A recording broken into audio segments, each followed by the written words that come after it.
¿Te has encontrado en mitad de la calle sobrepasada o sobrepasado por una rabieta de tu hijo pequeño? Las rabietas ocurren hasta en las mejores familias. Familias monoparentales, familias de padres separados, la familia convencional, las familias de dos papás, las familias de dos mamás. Hoy en Te Crío Mucho vamos de eso, vamos con una tanda de rabietas, de celos, de enfados, de alegrías, de emociones que ocurren en todo tipo de familia. Bienvenidos.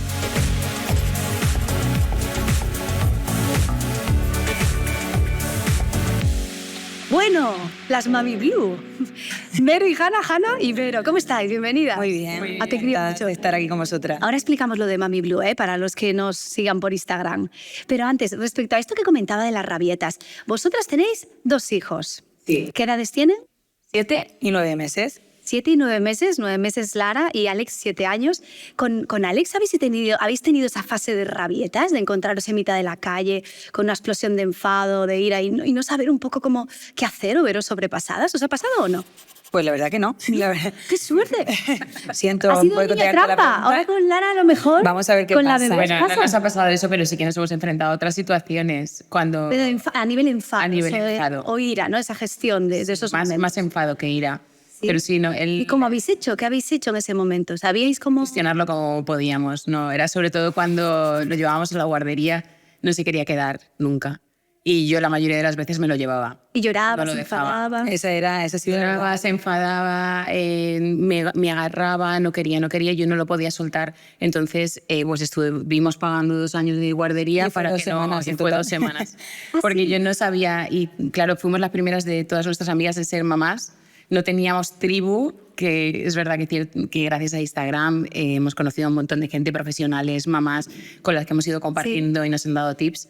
Pero en ese momento no teníamos a nadie, entonces ¿qué hacíamos? Lo dejaba llorando y que yo no No, podía. y también ha tenido la suerte de que siendo autónoma ha podido permitírselo, porque habrá familias Que no puedan quedarse que no con puedan él, lo tienen que quedárselo. dejar. Nosotras, porque yo me reincorporé muy pronto a trabajar, Sí. claro, las bajas antes incluso eran más cortas, y era eso, era el drama de cada mañana de tener que dejar con el dolor de tu corazón Me y la decía, suerte. otra vez en casa. Yo digo, es que yo no puedo. Claro, yo era como en plan de, pues, claro, como no lo vivía en primera persona, pero claro, es una cosa muy dura. Claro, la solución ante ese momento era quedaros con él, que no Claro, se quedase porque en el lugar que era la un dolor cerraba. tan- No sé si está bien, si está mal, pero yo es lo que hice, porque no sabía hacer otra Sí, cosa. A ver qué opinan los expertos. Venga, a ver, ¿De verdad? vamos a ver. Vamos a preguntarle esto a Miriam Tirado, experta en crianza consciente, escritora, periodista. ¿Cómo estás? Hola, Bienvenida. muy bien, feliz de estar aquí. Bueno, y tenemos también a Rafa Guerrero, él es psicólogo, es experto en apego, en trauma, en déficit, ¿no? En déficit de atención, hiperactividad. Y también controlas mucho el tema este de la gestión de las rabietas de las que estamos hablando. ¿Qué te parece lo que están exponiendo Vero y Hanna y cómo ellas pues, lo gestionaron? Bueno, me parece que es, bueno, en primer lugar, gracias Julia por tu presentación y tu invitación. Me parece que es brillante, ¿no? Al final, bueno, pues tenemos hijos, cada uno con sus circunstancias, nosotros con nuestras limitaciones, con nuestros aspectos, ¿no? Que sirven un poco como instrumentos o como espadas para poder luchar en esta batalla tan difícil, ¿no? Que es la crianza.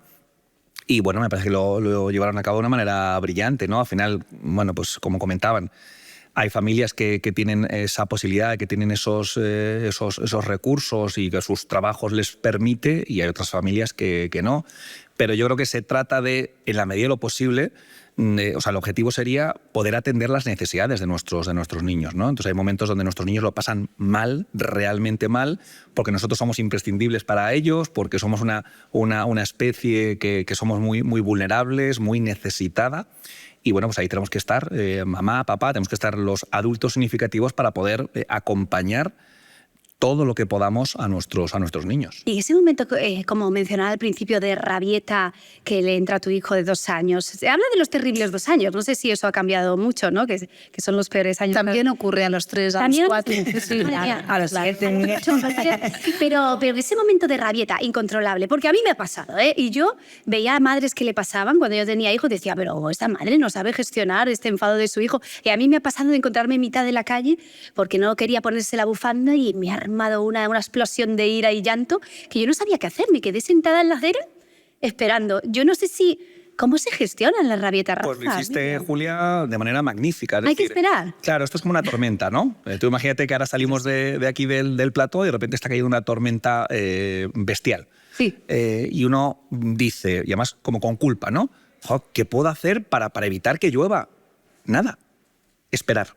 Ajá, Esperar. fácil. Entonces está cayendo una gran tromba de agua y entonces lo que hay que hacer es esperar. En ese momento, tu hijo, por el motivo que sea, en este caso era porque no se quería poner la bufanda. Fenomenal. Y lo estoy yo también con mi hijo, ¿no? Que quería ir al colegio en pantalón corto también cuando hacía mucho frío, ¿no? Cuando en todo el cambio del tiempo que está viendo. Bueno, me parece legítimo. O sea, me parece legítimo que mi hijo no quiera ir al colegio en pantalón largo, que quiere ir en pantalón corto. Me parece legítimo que tu hijo decidiera que no quería ponerse la bufanda, que eso es un rollo y que eso encima le pica el cuello, ¿no? Es legítimo. Que sea legítimo no quiere decir que tenga que hacer lo que quiera, porque nosotros estamos como protectores. Entonces lo que hay que hacer es lo que hiciste tú, es decir, esperar y de una manera respetuosa tratar de reconducir esta situación, acompañarles en aquello que sienten. ¿Qué dice la crianza consciente de esto de la gestión de los enfados y las rabietas? Yo te diría que en este caso, aparte de todo esto que estupendamente ha dicho Rafa, respirar. Las mamás y los papás que estamos en esas situaciones, yo he vivido muchas de estas también, porque si no nos enganchamos a su emoción y hacemos el problema muchísimo mayor de lo que es. Y nosotros somos el adulto, esto no lo podemos olvidar. El adulto somos nosotros y el adulto es el que tiene que acompañar y no puede meter gasolina al fuego.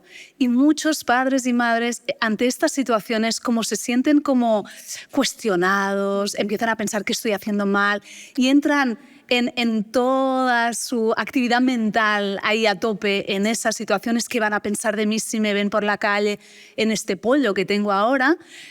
Empezamos a desconectarnos del niño y entramos en esta fase de ira nosotros mismos porque él está mal. Pero no, si está mal tenemos que acompañarle. Por lo tanto, respirar es imprescindible, porque si no entramos en ese bucle, ¿no? Julia, perdón sí, que interrumpa, Rafa. es que esto que está comentando Miriam me parece que es esencial.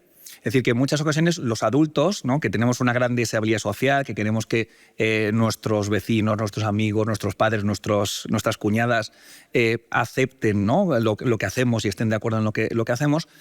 Cuando hay un conflicto entre lo que necesita mi hijo y lo que es deseable socialmente o lo que desea mi cuñada, muchas veces cedemos en favor de la cuñada. Y esto es un error muy, muy grande, ¿no? Sí, Absolutamente. sí. Entonces muchas veces como, ay, claro, es que si hago esto, dejo de hacerlo, mi cuñada va a pensar que soy un flojo, va a pensar que estoy malcriando a mi niño. La cuñada puede pensar lo que quiera, que para eso es cuñada, está legitimada para pensar lo que le dé la gana. Pero yo tengo que conectar no con mi cuñada, tengo que conectar con mi hijo. ¿Qué necesita mi hijo? No, es que mi hijo siente miedo, o es que mi hijo está enfadado. Repito, que esté enfadado y no se quiera poner la bufanda no quiere decir que no se la tenga que poner.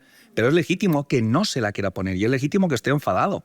Entonces hay que diferenciar entre lo que es la emoción y lo que es la conducta. Que son Claro, cosas pero esto completamente pasa, diferentes. en cualquier faceta de la crianza, Claro. no solo con la rabieta. O sea, los opinólogos, la gente que va a cuestionar tu forma de hacerlo, eso forma parte, yo creo, que de la maternidad y de la paternidad, porque es que es una realidad. O sea, al final, ¿Habéis sentido juzgadas muchas veces como madres en estos años? No, es que yo creo que juzga quien puede, ¿no? No quien quiere. Entonces, realmente nosotras estamos bastante seguras, somos muy equipo.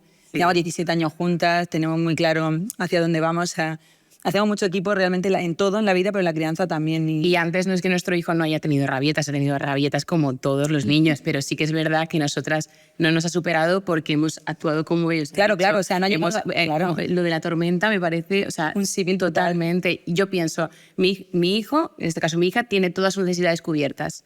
Está bien alimentado, tiene cariño, le estoy haciendo caso. Esto es una cabezonería que tiene que pasársele, que tiene que entenderlo. Entonces intento explicárselo, se lo vuelvo a explicar otra vez, y al final le digo, porque Hanna sí que se pone más nerviosa y yo le digo, cariño, está bien, va a pasar, ya verás. Pero sí. no ha sido tanto la rabieta, sino ahora con el tema de cariño recoge. Cariño, claro, Ajá. ahora es que Bueno, los 7 años sí. que entra Con esas esa- tareas domésticas, ¿no? Ahora Esa entra- ayuda. Antes era, por ejemplo, herramientas cuando, pues, una súper típica, yo creo, de todas las familias, es el momento que llegas a la caja y Claro, están todas las claro. chuches a nivel de tal y lo quieren todo.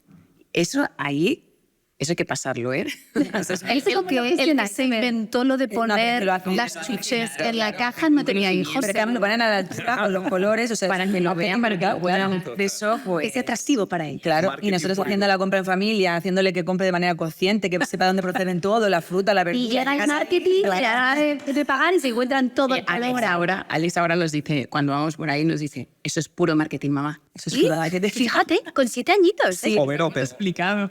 Pero me parece brillante. Es decir, que vuestro hijo con 7 años, ¿verdad? Esto lo hemos explicado. Con 7. Claro, no, evidentemente. Claro. No, esto no es genético. No ha llegado al... Esto hay que trabajar. No, pero es que es que es todo educación. Podríamos estar aquí hablando de todo, evidentemente, pero es como, por ejemplo, el otro día había unos niños en el parque, 2 niños de la edad de Alex aproximadamente, y decía, qué triste, mira mamá y mami, qué triste, están juntas y en vez de estar disfrutando y jugando en el parque, están con el móvil. O sea, si tú vas inculcando una serie de valores o de cosas que consideras que tienen que formar parte de su educación, al final es que cala en ellos. Y es como todo, como el marketing. Ahora cuando va al supermercado él sabe coger las cosas con conciencia, pero es un trabajo diario. Somos muy pesadas, yo le digo, soy muy pesada. muy insistentes. Sí, mamá, pero bueno. ¿Y quién es la mamá y quién es la mami? Porque yo he escuchado que os habéis diferenciado para que Alex no se confunda también a la hora de llamaros a las dos mamá. ¿Quién es quién? Ella es mamá y yo soy mami. Vale. Claro, es que hubo un momento en el que Alex decía, mamá, y decíamos los dos, ¿qué? Ya, no, y se enfadaba. Y decía, mamá, no, mamá. Y decía, pero vamos a ver, claro. Y claro, dijimos, vale, yo soy mamá, tú eres mami. Yo soy mamá porque, no sé, mamá es como más... Más mamá animal, más salvaje, más lactancia. Más sí. O sea, que cada una ahí también se traduce en un rol, Y ¿no? mami es como más juguetona, más permisiva. Vale, etcétera. y ahora es mamá. Más... Entonces realmente lo asignamos así porque era como algo que teníamos que Nos pegaba. Sí. Y enseguida, de hecho, nosotros nos equivocábamos después. Nos seguimos equivocando. Y nos seguimos equivocando a veces y él no. O sea, jamás. O sea, él tenía la necesidad de diferenciarnos en el momento que nos diferenció. O sea, Nunca se ha equivocado, nunca me llama mi mamá y ella mami, y nosotros yo le digo, vete con mami, coño, si es mami soy yo. Es como que muchas veces, claro, porque al final la nomenclatura es una cosa y él lo tiene clarísimo, porque al final es como, son roles, ¿no? Es como si quiere a papá o quiere a mamá, demanda de cada persona una cosa, por lo tanto quiere una cosa de mamá y quiere una cosa de mami y lo tiene clarísimo. Claro, y desde muy pequeñito hicimos un día el trabajo, yo mami, tú mamá, yo mami, tú mamá. Y así enseguida, hasta hoy. Mi mamá, súper pequeñito era además, y ya te digo, desde entonces, y con Lara pues era lo mismo, es decir, ya sabrá que soy mami. claro, ya con Lara ya lo sabe, ya lo tiene hecho. Oye, afortunadamente el concepto de familia ha evolucionado para bien, ¿no? Y ahora hay familias muy diversas y eso es lo bueno y lo bonito. Pero para vosotras, ¿cuál fue el mayor reto a la hora de explicarle a Alex que, bueno, que la familia es diversidad y que la diversidad también es normalidad? Es que realmente Porque no había muchos referentes de mamás cuando él nació. No. Cuando él nació no Ni había siquiera imagino en los cuentos. Yo ahora te voy a preguntar, ¿no? En la literatura infantil. Pero, ¿qué fue lo más complicado, quizás? Es que tú piensas que realmente cuando un niño o una niña nace en una familia, lo que conoce es lo que tiene en su entorno. Entonces no lo ve como algo diverso, sino como su propia realidad. Entonces, ¿cómo educamos nosotros en diversidad a nuestro hijo y a nuestra hija? Con naturalidad. Pero no nuestra familia, sino mostrándole que hay otras. Ajá. Claro, él tiene que entender que también hay papá y mamá, también hay abuelos, o sea que la otra forma, de forma a la inversa, pues tiene que ser igual. Al final la diversidad se trabaja mostrando que existen realidades y que diferentes a las que tienes en casa. De hecho, tenemos unos amigos que tienen 2 niños adoptados y uno de ellos le decía, oye, cuando yo sea mayor me voy a poder casar con una mujer. Y le decían, Claro, porque su realidad era de 2 papás. Su realidad era de 2 papás y claro, o sea, es tan fácil como eso, pero en todos los ámbitos de la vida, Alex sabe pues que hay gente con diversidad funcional, que hay personas, o sea, de hecho era muy gracioso porque cuando iban a hacer Lara, le dijeron, oye, ¿qué te gustaría que fuese? ¿Un niño, una niña? Y dijo, a mí me da igual, porque además Lara puede nacer sin un brazo, sin una pierna, sin un ojo. Y yo le dije, cariño, sí, porque yo lo dice, pero a mí me da igual porque como sea, yo la voy a querer. Claro. Pero lo asumía con normalidad. O sea, eso es educar en diversidad en el más amplio sentido de la palabra. No, es que la gente se raya mucho y es como... No, es muy fácil, o sea, es muy sencillo, o sea, que no hay que explicar absolutamente nada porque es que el mundo es diverso, ya está, o sea, Ya está. y hay que viajar, y hay que conocer. Y en unos años que va a ser una familia normativa. Claro, y es que además, incluso en una familia heteronormativa, por así decirlo, nada tiene que ver una familia con otra, aunque tengas padre y madre, es decir, la diversidad existe. Entonces, es tan sencillo. Imparable y es un regalo. Y hay que mostrarla. Qué bien lo están contando, ¿verdad? Y qué bonito, porque era mi pregunta también para vosotros, ¿no? ¿Cómo explicarle a un niño pequeño que la diversidad es normalidad, ¿no? ¿Cómo enfrentarse a ese momento también como padre? Oye. Yo creo que muchas veces el problema lo creamos el adulto, los adultos, en estos momentos de contar cosas. Tal y como lo vivamos los adultos, los niños lo van a recibir. Por lo tanto, si nosotros lo vemos con normalidad y se lo contamos de una forma orgánica, todo lo que hay y lo que puede haber, etcétera, ellos lo viven con la más grande de las normalidades. Pero cuando le decimos, siéntate, que te voy a contar que tu tío resulta que le gustan los hombres, ¿no? Imagínate, con mucha activación emocional, él dice, uy, ¿qué está pasando aquí? ¿Esto no es normal? ¿O qué pasa? Por lo tanto, es importante que nos preguntemos primero los adultos cómo vivimos nosotros la diversidad y seamos ejemplo de eso. Y desde aquí transmitamos a nuestros hijos nuestros valores. Yo creo que hay diversidad, obviamente, en el mundo, pero hay una cosa que nos une a todos, independientemente de qué tipo de familia seamos, y es que todos lo intentamos hacer tan bien como podemos y sabemos a cada momento, desde nuestras circunstancias, el contexto y desde quién somos. Y esto es que tira abajo todas las barreras que pueda haber entre familias o tipos de familia. En la literatura infantil cada vez ambos escribís, tenéis cuentos publicados. ¿Hay cada vez más referentes de familias diversas? Mira, yo en mis cuentos, o sea, lo muestro, pero no en plan, wow, ya, ¿sabes? Este es un cuento para... No. Los cuentos a veces hay una sola mamá y es una familia no parental. A veces hay dos mamás con dos niños, pero es que no, o sea... Yo creo que la forma de transmitir eso es normalizándolo. Y normalizando es que se vea también en los cuentos sin tener que hacer un cuento sobre eso, ¿no? Eso es. Me encanta lo que dice Miriam porque es que es fundamental. Es decir, no se buscan referentes como, no, esta historia es que está... No, es que puede haber un cumpleaños infantil y tiene dos mamás, tiene dos papás, tiene una mamá, los abuelos le han criado, una familia reconstituida. Claro, de hecho, en el libro que nosotros escribimos, que se llama Familias, dice, una familia no necesita ser explicada, sino vivida. O sea, y al final en el libro dice, existen tantas familias como formas de amar. Y ya es está. lo que decía ella, que al final todos pretendemos, o sea, tenemos los mismos miedos, nos podemos sentar a hablar, da igual qué tipo de familia. Nosotras no sentimos miedos si criamos como dos madres lesbianas, no, criamos como dos madres, como dos mujeres, como dos personas humanas. Claro, o sea, ya está. Y queremos lo mejor para nuestros hijos, que sean sanos, que sean felices, claro. Y claro, todo igual. Y eso es que es muy bueno lo que has dicho, porque es así, es que todo el mundo lo hace lo mejor que puede, dando el amor más grande, porque al final es así, es indiscutible. Entonces, cuando hay tanta controversia, tanta... esto cómo se explica, cómo se dice, o siéntate que te voy a explicar. O se habla de adoctrinamiento porque simplemente estás explicando que existen otros tipos de familias.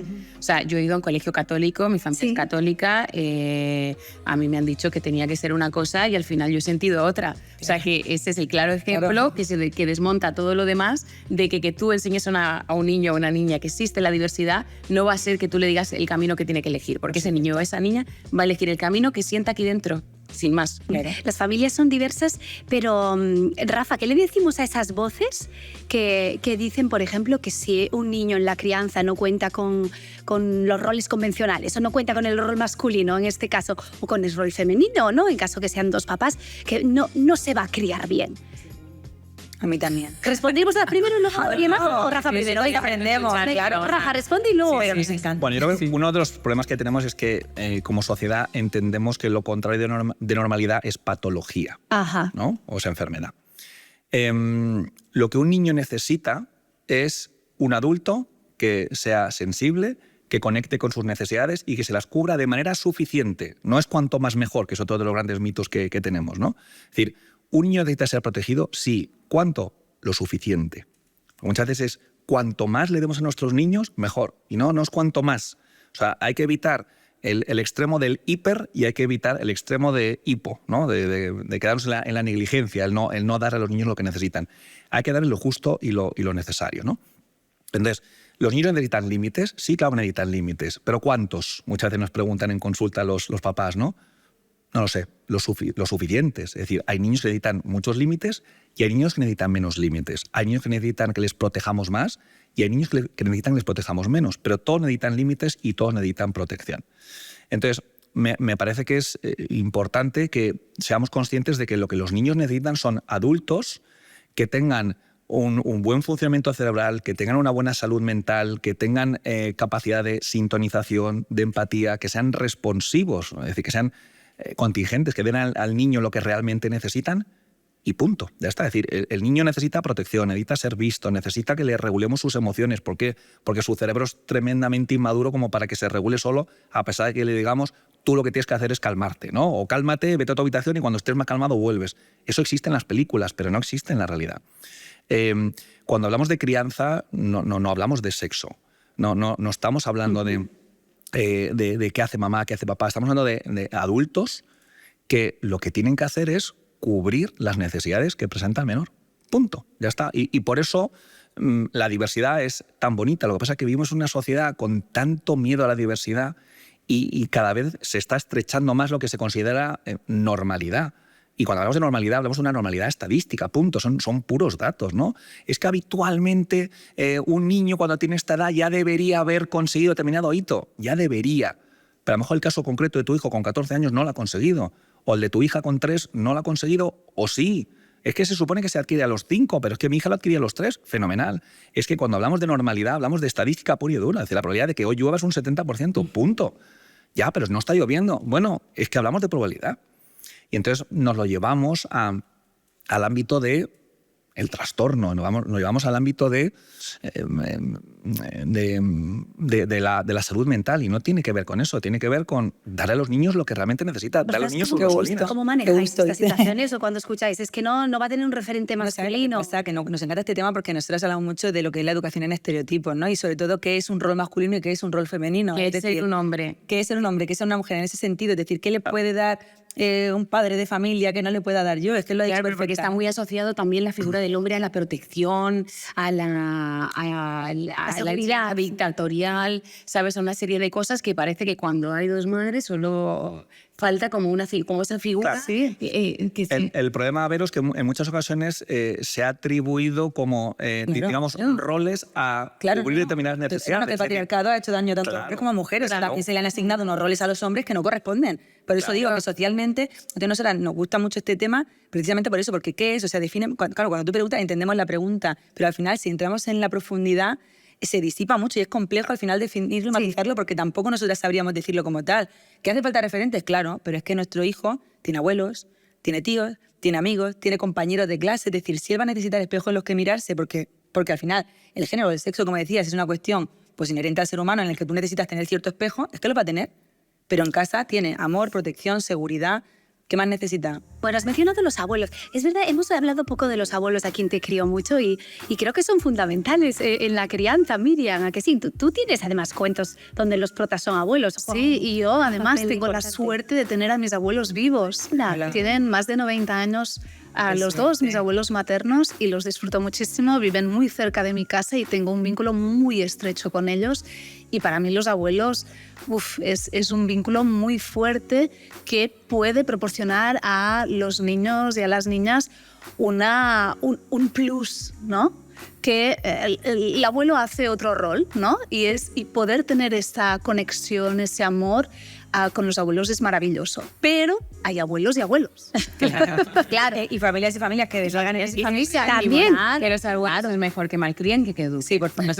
A ver, comentadme vosotras un poco cuál es el rol que desempeñan los abuelos A ver, yo es que tengo en la vuestro suerte, caso. mira, nosotras hasta hace 3 o 4 años teníamos A todos los abuelos. A todos los abuelos. Yo tenía mis 4 abuelos, en un año se nos fueron 3 abuelos. Y ahora tenemos 2 abuelos, o sea, 2 bisabuelos de ellos por mi parte.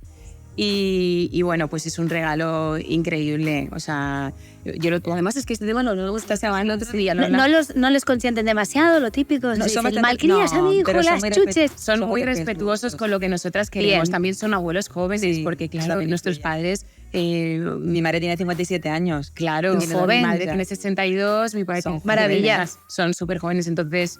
No son abuelos estresados, ¿no? Porque ahora No, los eso abuelos no, también ¿sabes se lo que les pasa? delega mucho la crianza Eso y a te iba a veces decir, también ¿sabes lo ellos que se pasa? estresan. Que a ellos solo les toca la parte buena de la crianza, en este caso, porque nosotras no tenemos familia cerca. Vivimos Nosotras solas en estamos Valencia, no somos valencianas. solas. Claro, Estamos solas. familia está en Murcia. Entonces, cuando vienen los abuelos es un fin de semana puntual, pues sí que intentamos ir lo máximo y convivir lo máximo porque al final tenemos una relación. Nos vivimos muy bastante y somos muy familiares, pero no es el día a día, no es recógemelo en el cole y porque no podemos.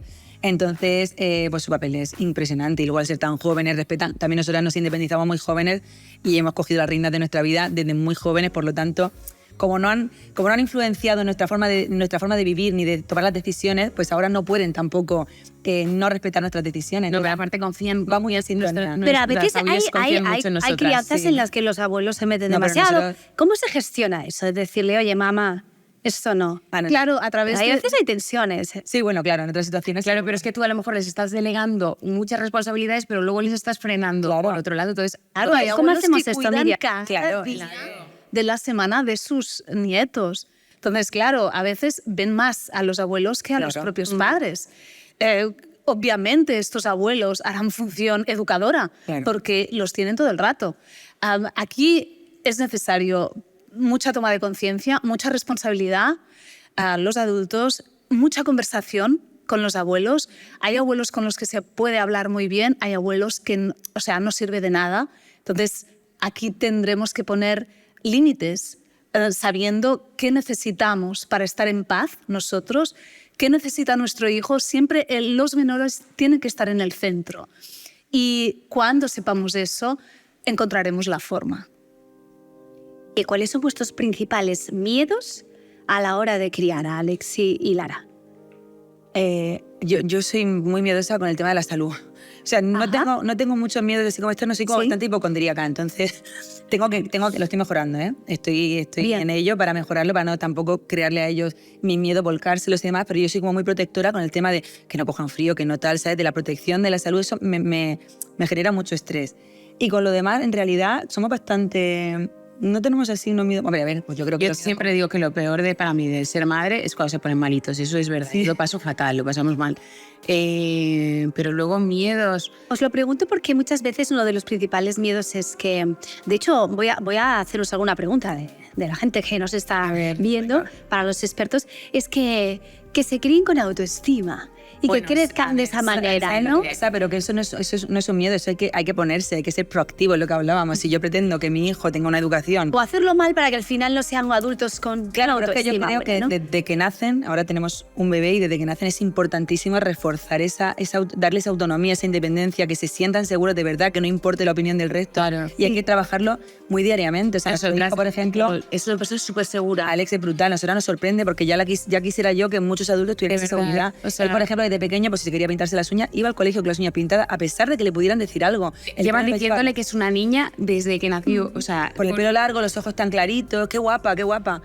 Pero le ha dado igual, dice, no, soy un niño. Me acuerdo que en Lanzarote íbamos en un taxi y dijeron, ponerle el cinturón al niño que vamos a la niña que vamos a arrancar, y dice, no, que soy un niño, es que soy surfer.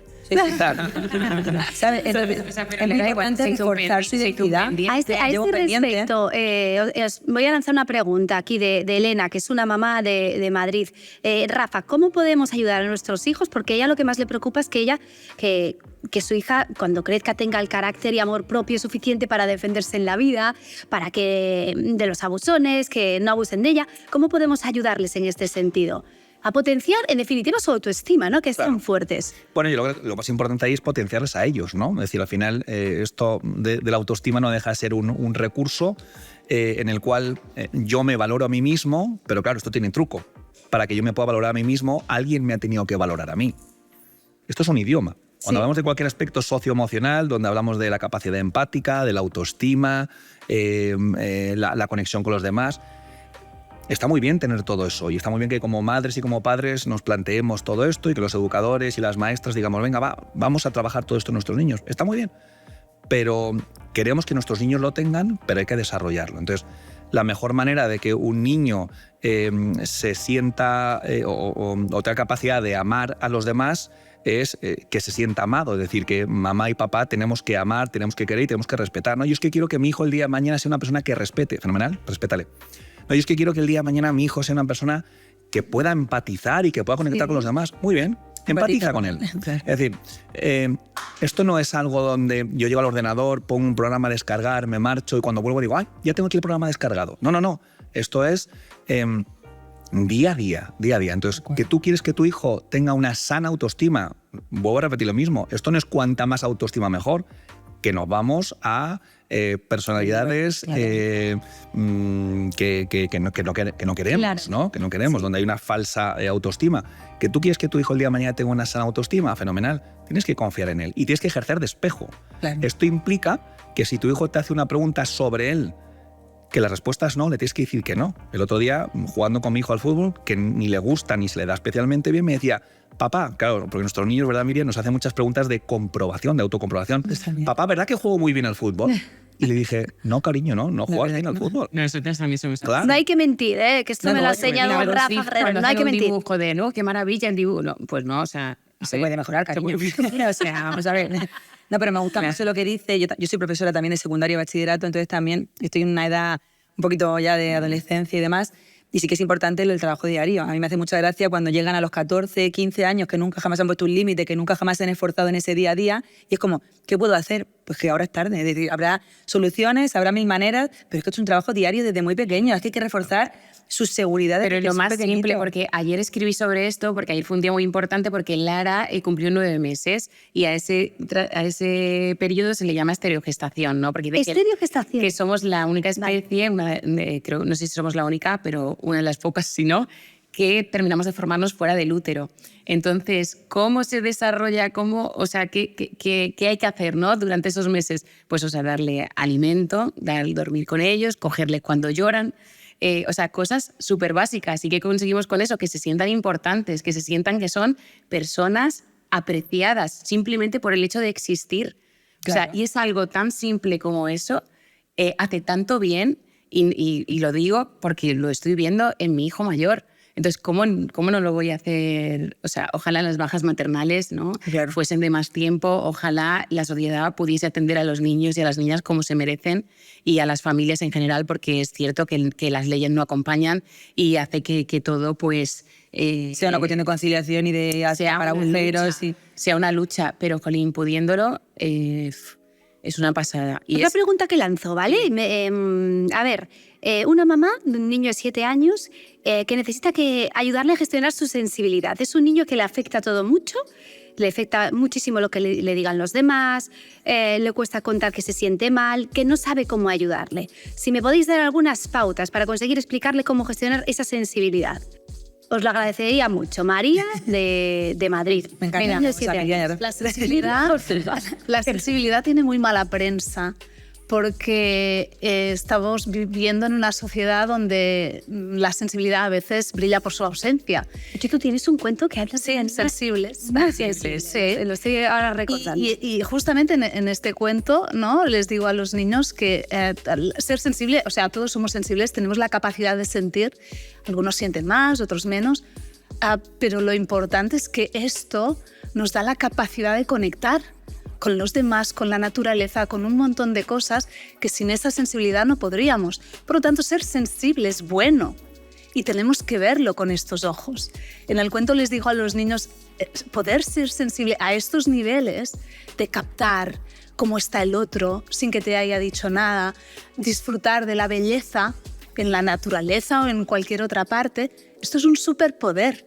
Y si lo tuviéramos más, otro gallo cantaría. Entonces, primero, que esta mamá no se preocupe en el sentido de quiero hacer que mi hijo sea diferente a como es. Sabiendo que el niño es así, tiene que empoderarle.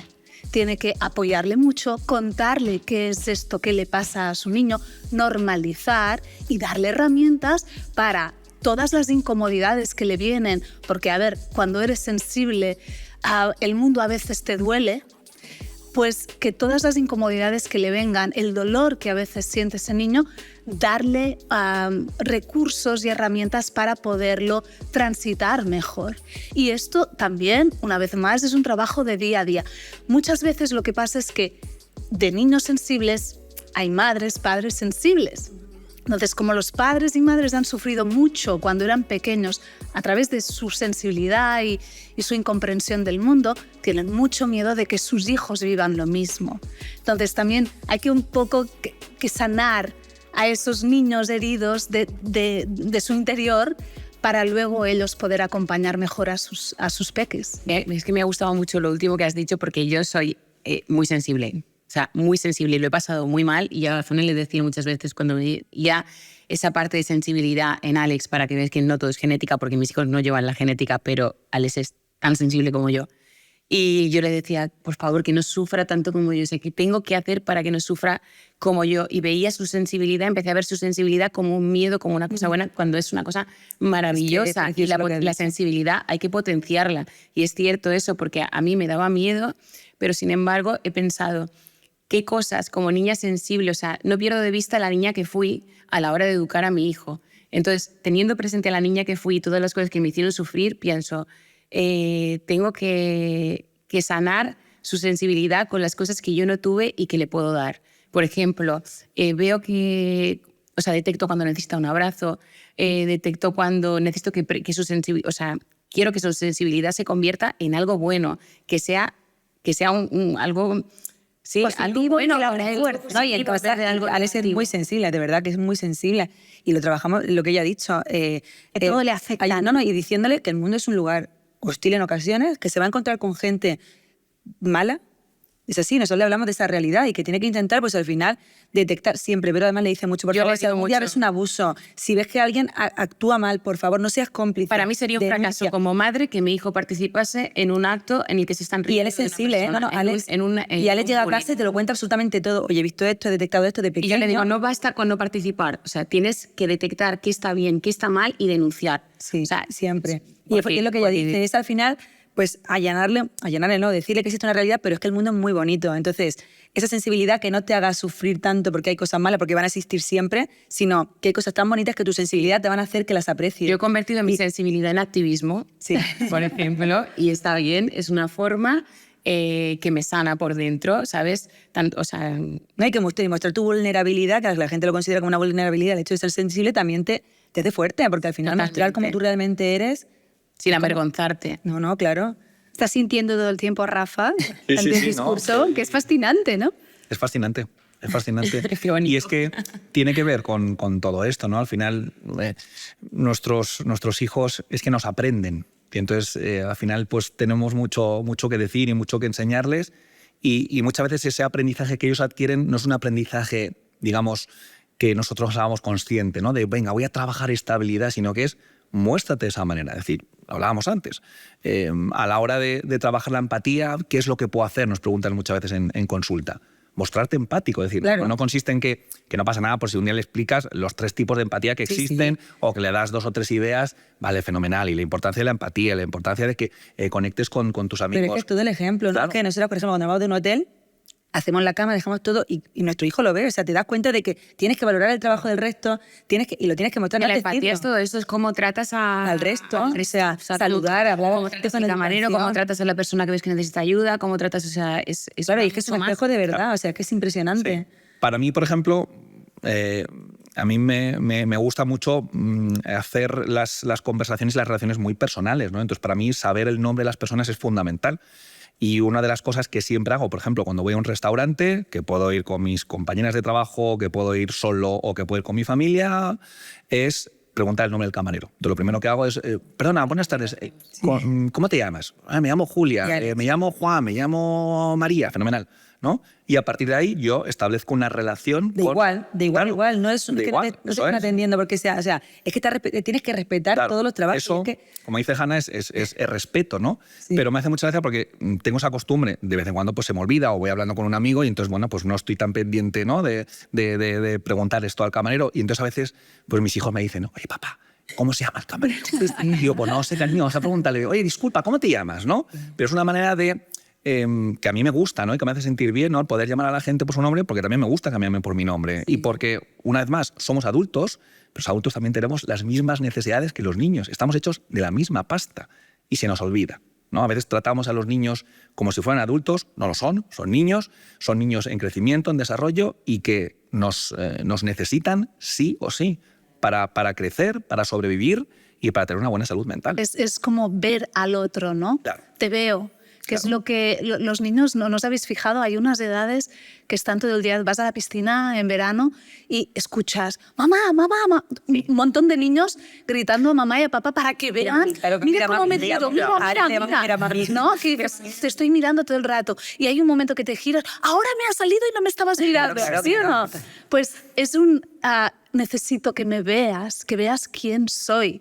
De verdad, y en ese momento de gozo, porque están en la piscina, necesitan que ese gozo sea compartido contigo, ¿no? Entonces, con el camarero te veo, estoy aquí. Es una forma de conectar con los demás que haría de esto, sin duda, un mundo mejor. Totalmente. Y sobre todo, Miriam, perdona que te interrumpa, más que lo que están haciendo en la piscina, lo que hayan dibujado o cómo el disfraz de Frozen que se han puesto, sobre todo es que les veamos a ellos, ¿no? Que ellos sientan que son importantes para nosotros. El dibujo es un mecanismo para, el disfrazarme de Frozen es un mecanismo para y la voltereta que he hecho en la piscina es que un lo mecanismo hagas para. en ese momento. O sea, claro. es que yo es algo que he corregido, ¿no? Porque al final yo trabajo en casa, trabajo con el móvil e intento marcarme unos horarios para que cuando ellos estén, yo desconectar del móvil, porque antes llegó un momento que estaba tan saturada que ahora tengo un equipo, antes no lo tenía. Entonces he ido aprendiendo sobre la marcha. Pero ese momento de o estar haciendo cualquier otra cosa, cocinando, arreglando un armario, cualquier cosa, y te dicen, mamá, mira, y espera un momento. No, quieres que le mires ya. O sea, creo que eso es algo que hacemos un montón las familias de esta generación.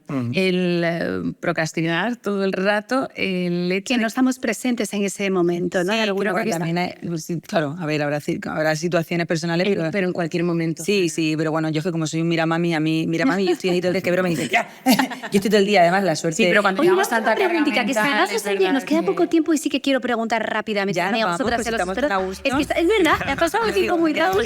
Porque la charla está siendo súper enriquecedora, además, con vosotras.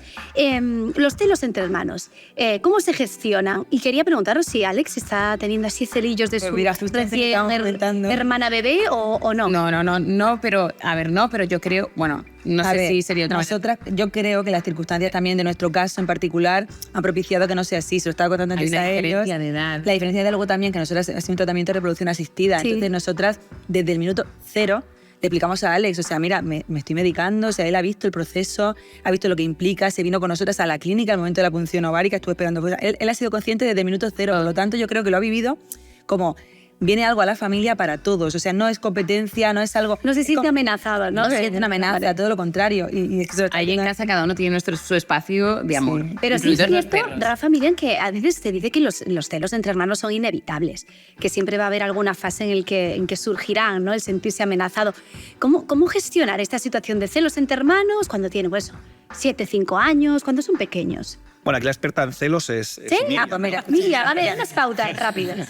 A ver, los celos es una emoción, ¿vale? Sienten esa emoción y las emociones no son malas. Por lo tanto, lo primero que tenemos que hacer es quitar la etiqueta de negativo a los celos. Los Porque celos no son malos. claro, si pensamos, uy, los celos, no quiero que tenga celos, y cómo evitar los celos todo el rato, ya estamos presuponiendo que esto no es bueno y que por lo tanto es algo que tenemos que evitar en nuestra familia. Igual que no diríamos, ¿cómo puedo evitar que mi hijo alguna vez esté triste? Porque sabemos que esto es imposible, porque va a estar triste, también va a sentir celos. Tenga hermanos o no los tenga, va a sentir celos de los primos, incluso de sus padres o de sus madres, porque a veces nos ven conectados y, ¡hey, yo también quiero, ¿no? El abrazo, lo que sea, ¿no? Entonces, van a sentir celos. No es tan importante qué hacer para evitarlos, sino qué nos indican esos celos y en qué momentos se manifiestan. Porque a veces es que este niño necesita algo que no está teniendo. Por ejemplo, a veces cuando los niños se llevan muy poco, hay una falta de exclusividad, de mirada en exclusiva. Ajá. Y no tienen nada de tiempo con mamá a solas o con papá a solas. Del mismo modo que a mí me encanta estar a ratos con mi marido a solas, poder hablar sin interrupciones de mis hijas, etc., a ellos también les gusta muchísimo y lo necesitan estar momentos a solas con su papá y con su mamá, con sus 2 mamás, etc. Por lo tanto, es importante que esto lo tengamos en cuenta.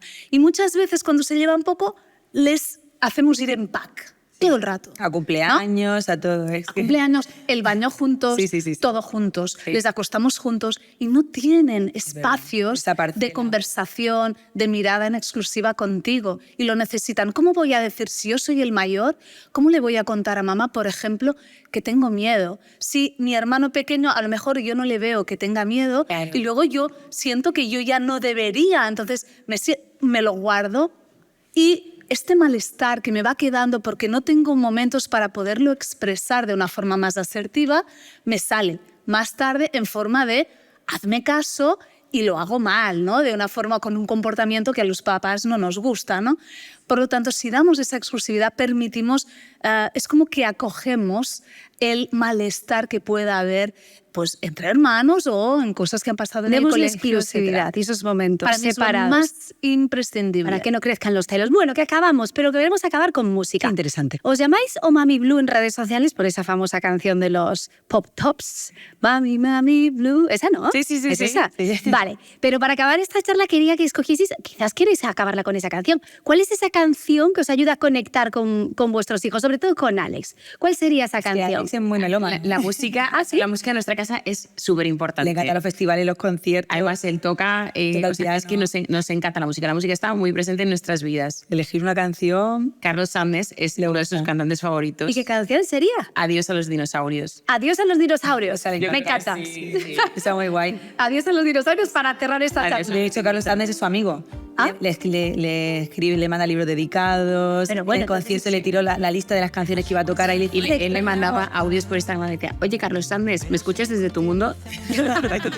Era pequeño. Bueno, pues con ese adiós a los dinosaurios vamos a decir adiós también. Venga. Muchísimas gracias, Vero y Hanna, Mami No, Blue. De vosotros, verdad, de verdad. muchas gracias Gracias. por venir a nuestro saloncito y hablar de vuestra maternidad. Gracias. Gracias. Placer. Gracias, Rafa Guerrero. Gracias a ti, Julia, un Psicólogo, placer. muchas gracias también a Miriam Tirado, Gracias. consultora de crianza consciente. De verdad, Un placer. muchísimas gracias y eso, lo que siempre digo, a seguir criando mucho y con mucho amor. Pues sí. Gracias. Gracias. Aquí, aquí, aquí.